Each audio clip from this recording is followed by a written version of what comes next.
देखिए पॉलिटेक्निक में जो है साधारण ब्याज और चक्रवृद्धि ब्याज पर आधारित प्रश्न है।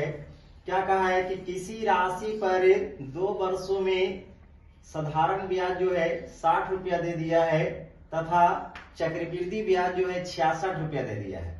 तो कहा कि वह राशि क्या होगा। तो राशि के लिए सबसे पहले हमको दर निकालना होगा। तो देखिए ये 2 साल का है तो याद रखिएगा ये 60 रुपया है नहीं, और 60 रुपया को 2 भागों में बांट दीजिए, एक साल का।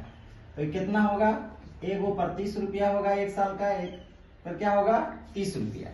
अब देखिए तो डिफरेंस कितना का है दोनों का, ये दोनों का डिफरेंस कितना का है 6 रुपये का।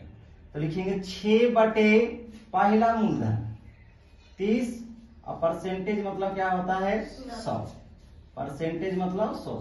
तो ये निकल जाएगा आपका दर, ठीक नहीं। काटिए 6 पाँचे 30 और 20 पाँचे 100, यानी कितना हो गया 20% आ गया, इधर निकल गया है ना। अब हमसे कहा कि मूलधन भी बता दीजिए। तो देखिए पहले मूलधन की राशि क्या था भाई 20%, तो 20 परसेंटेज के मतलब क्या होता है 100। तो मूलधन कितना होगा, यहाँ पर देखिए कितना दिया हुआ है 30 रुपया, तो 30 लिख देंगे है ना। इसको काट दीजिए 20 पाँचे 100, 5 तिया 15, यानी P बराबर कितना आ गया 150 रुपया, ठीक है। यानी मूलधन की राशि भी निकल गया, आपका दर भी निकल गया। उसी प्रकार से कहा कि किसी राशि पर साधारण ब्याज और चक्रवृद्धि ब्याज क्रमशः 400 410 रुपया है, तो वह धनराशि क्या होगा। तो पहले दिया हुआ है साधारण ब्याज कितना 400, तो 400 रुपया लिखते हैं। अब इसको एक साल में बांट देते हैं पहले, तो 200 रुपया 200 रुपया है ना। अब देखते हैं कि दोनों का अंतर कितना का आया भाई। तो देखिए 10 रुपया का अंतर है, यहाँ 400 है यहाँ 410 है, तो अंतर आया 10 का। पहला भाव क्या था आपका 200 और परसेंटेज के मतलब क्या होता है 100। इसको काट दीजिए 2 शून्य से 2 शून्य, 5 दूनी 10, यानी दर बराबर जो है कितना आ गया 5% आ गया। तो कहा तो दर भी निकालना था, तो दर निकल गया। और कहा हुआ धनराशि भी बता दीजिए। तो P बराबर कितना निकला है दर 5%, यानी 5 बटे 100। और क्या कहा है भाई मूलधन कितना की राशि दे दिया है 200 रुपया है। अब इसको काट दीजिए 5 चौके 20, यानी कितना बार में 40 बार में, इससे गुना कर दीजिए। तो P बराबर जो आ जाएगा वो 40 पर कई जीरो 2 जीरो आ जाएगा। ये हो गया आपका मूलधन की राशि। फिर कहा उसी प्रकार से कि किसी राशि का 2 वर्षों का चक्रवृद्धि ब्याज जो है वह 328 रुपया है तथा साधारण ब्याज जो है 320 रुपया है, तो वह दर क्या है।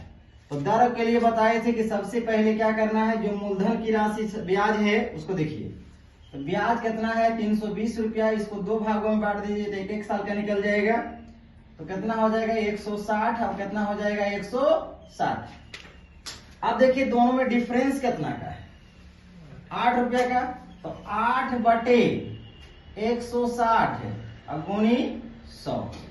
अब इसको काट दीजिए 8 दूनी 16, 20 पाँचे 100, यानी दर कितना निकल गया 5%। कहा कि दर की राशि चक्रवृद्धि ब्याज दिया हुआ हो और साधारण ब्याज निकालना हो, तो उसके लिए ट्रिक होता है साधारण ब्याज बराबर 200 गुने चक्रवृद्धि ब्याज बटे 200 प्लस R। अब निकालना है क्या है साधारण ब्याज निकालना है। तो देखिए 200 लिखा हुआ है तो 200 लिख दीजिए गुनी कितना लिखा हुआ है चक्रवृद्धि ब्याज, चक्रवृद्धि ब्याज की राशि कितना है 1590। अब बटे क्या है 200 है 200 लिख देंगे और प्लस दर की राशि क्या है 12%। तो ये कितना हो जाएगा 212 है नहीं, कितना हो जाएगा ये दोनों जोड़ दीजिएगा तो 212। तो 212 से इसको काट दीजिए, कितना बार में कट जाएगा 75 बार में, कितना बार में कट जाएगा 75 बार में। तो 75 दूनी कितना होता है 150। 75 ना होगा सर, कैसे 212 साथ 1400 7 में निकलता हाँ 7.5 बार में कट जाएगा। है ना, 7.5 वाले। अब इसी गुना कर दीजिए तो कितना हो जाएगा 1500। ये तो पॉइंट उड़ा के 1 जीरो हटा दिए। है ना, हाँ तो 1 जीरो हटा देंगे तो वही 15 दूनी मतलब 150, एक शून्य रह जाएगा। उसी प्रकार से ये देखिए अगला जो है साधारण ब्याज निकालना है तो 200 गुनी चक्रवृद्धि ब्याज 205 अब बटे 200 प्लस कितना लिखा हुआ है 5%। अभी दोनों जोड़ के दीजिएगा कितना हो गया 205। 205 से 205 खत्म, साधारण ब्याज कितना निकल गया 2।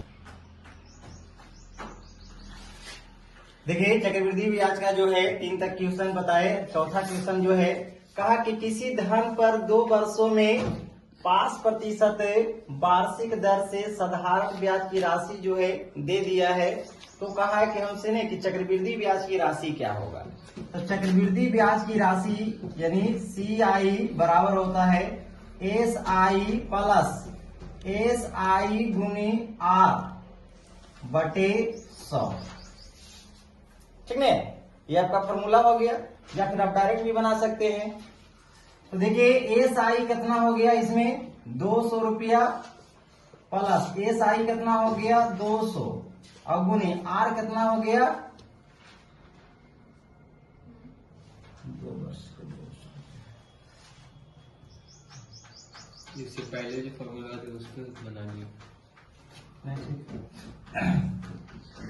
देखिए 200 और देखिए R कितना दिया हुआ है 5%। अब बटे कितना लिखा हुआ है 200, तो 200 से 200 कट गया है ना, इसको दोनों को जोड़ दीजिए कितना हो गया 205 है ना, और राशि कितना हो गया 205 रुपया।